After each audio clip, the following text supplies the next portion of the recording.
उसका नाम है यीशु मसीह। जैसा बाइबल में लिखा है यूहन्ना 3:16, परमेश्वर ने जगत से ऐसा प्रेम किया कि उसने अपना एक लौता पुत्र दे दिया, ताकि जो कोई उस पर विश्वास करे वह नाश ना हो परंतु अनंत जीवन पाए। आइए हम देखें कि परमेश्वर हमें बचाने के लिए किस प्रकार योजना बनाई और हमें पापों से बचाए।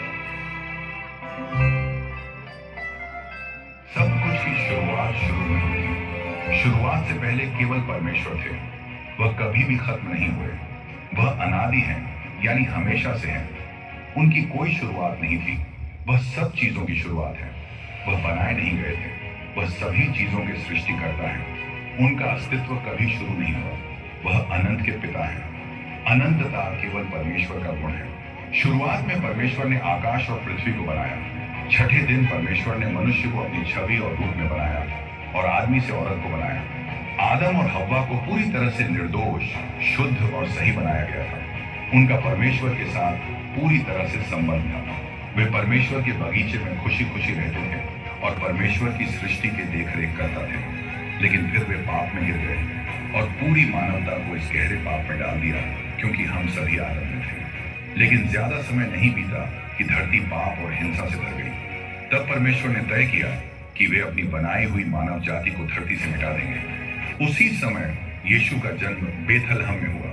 जब समय पूरा हुआ और बाइबल की भविष्यवाणियां पूरी हुई, यहूदिया में अनंत वचन परमेश्वर का पुत्र मानव रूप में आया और लोगों के बीच रहने लगा। वह हमारे बीच रहा, अनुग्रह और सत्य से भरा हुआ। जब यीशु का जन्म हुआ तब पलस्तीन रोम के शासन के अधीन था। हेरोद महान के अत्याचार से बचने के लिए जोसेफ और मरियम यीशु को लेकर मिस्र भाग गए और वहां तब तक रहे जब तक कि उस दुष्ट राजा की मृत्यु नहीं हो गई। वे मिस्र से लौटकर नासरत में बस गए, जो वह शहर था जहां पहले वे रहते थे। वहीं यीशु बढ़े और बढ़ई के बेटे के रूप में पले गए, अच्छा काम किया और शैतान के सताए हुए लोगों को मुक्त किया। उन्होंने बीमारों को ठीक किया, भूखों को खाना खिलाया, अंधों को दृष्टि दी, लकवाग्रस्त लोगों को सीधा किया, लंगड़ों को चलाया, बहरों को सुनने की शक्ति दी, कोढ़ियों को साफ किया, दुष्ट आत्माओं से मुक्त किया और मरे हुए लोगों को जीवित किया। यह परमेश्वर की इंसानों के लिए सबसे बड़ी प्रकटता थी, जिसे इम्मानुएल, परमेश्वर हमारे साथ का नाम दिया गया। वह खुद परमेश्वर हैं जो मानव रूप में प्रकट हुए। यीशु एक खास मिशन के साथ आए, उन सभी के लिए जिन्हें पिता ने उन्हें दिया। वह मरने के लिए पैदा हुए। उन्होंने इसलिए मृत्यु का सामना किया ताकि हम जी सकें। शैतान ने यीशु को क्रूस से दूर रखने के लिए कई चालें चली, लेकिन यीशु क्रूस की ओर ऐसे बढ़े जैसे कोई राजा अपने ताज की ओर जाता है। क्रूस पर यीशु ने सांप के सिर को कुचल दिया और शक्तियों और अधिकारियों पर विजय पाई। उन्हें सबके सामने शर्मिंदा किया। क्रूस पर यीशु ने मुझको दे दो, वो दर्द मुझको दे दो, वो तड़प मुझको दे दो।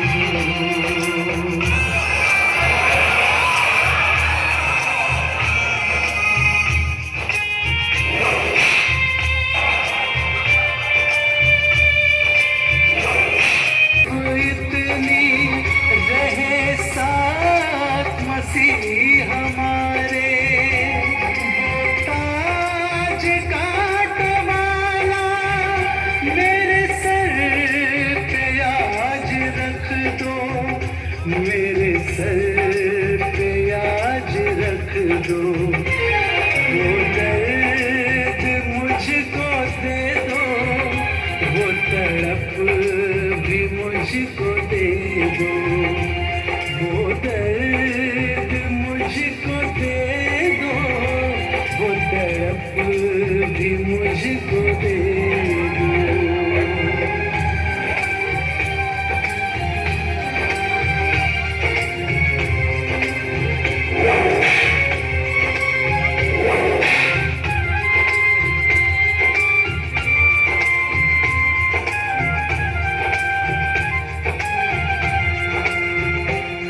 बस आखिरी तमन्ना है आज मेरी बाकी, हर पल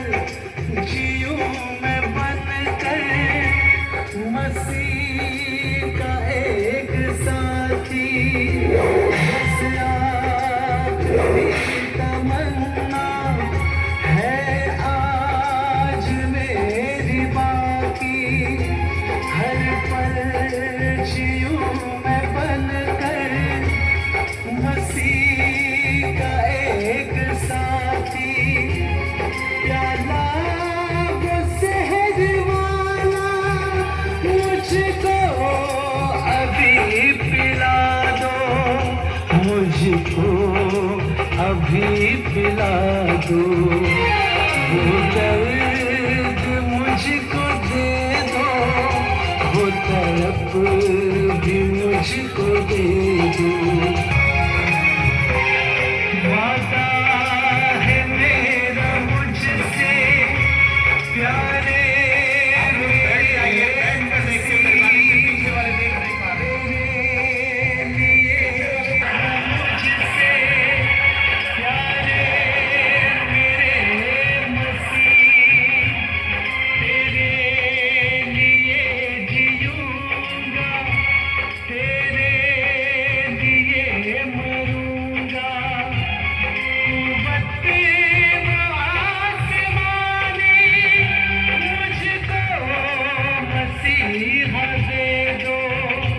मुझको मसीहा दे दो, वो दर्द मुझको दे दो, वो तड़प भी मुझको दे दो, वो दर्द मुझको दे दो, वो तड़प भी मुझको दे दो।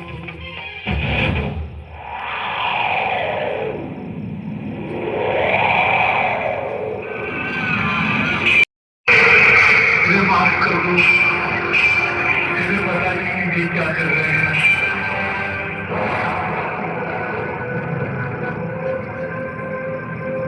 I told you.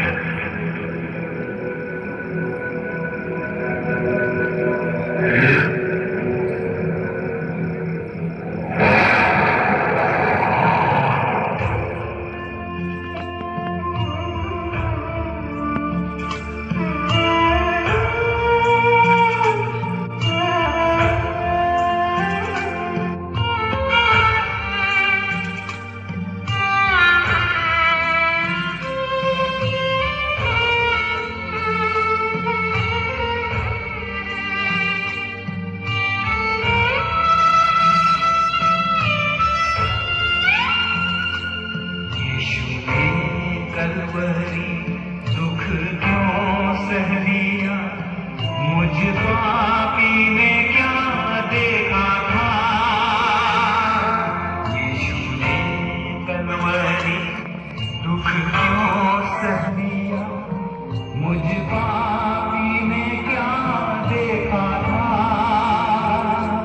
कोई खूबी ना थी, कोई खूबी ना थी, कोई भी खूबी ना थी, कोई खूबी ना थी, कोई खूबी ना थी। यीशु का शव लिया और यहूदियों के गाड़ने की रीति के अनुसार उसे सुगंधित द्रव्य के साथ कफन में लपेटा। उस स्थान पर जहां यीशु क्रूस पर चढ़ाया गया था एक बारी थी, और उस बारी में एक नई कब्र थी जिसमें कभी कोई न रखा गया था। इसलिए यहूदियों की तैयारी के दिन के कारण उन्होंने यीशु को उसी में रखा, क्योंकि वो कब्र निकट थी।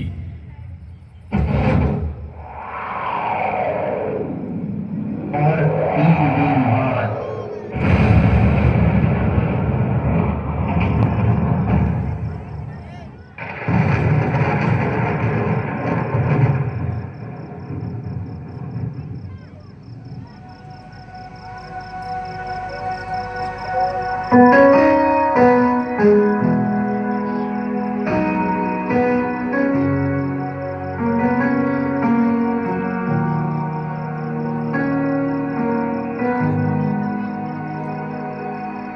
हजारों पीढ़ियां सजदे झुके गाएंगी होगा मेरे को,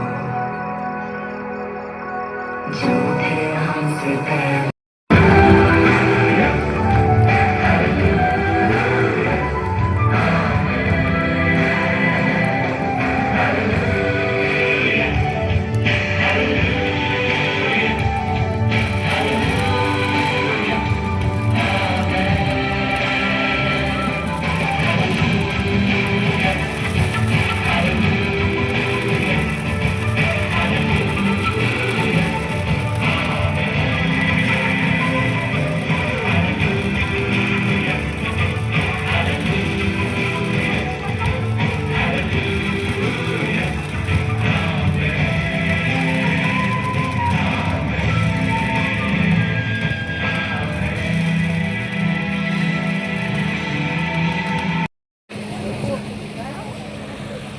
ऐ जिंदा और पवित्र परमेश्वर, ज्योति में कैंडल्स और लाइट को ऊंचे पर उठाइए।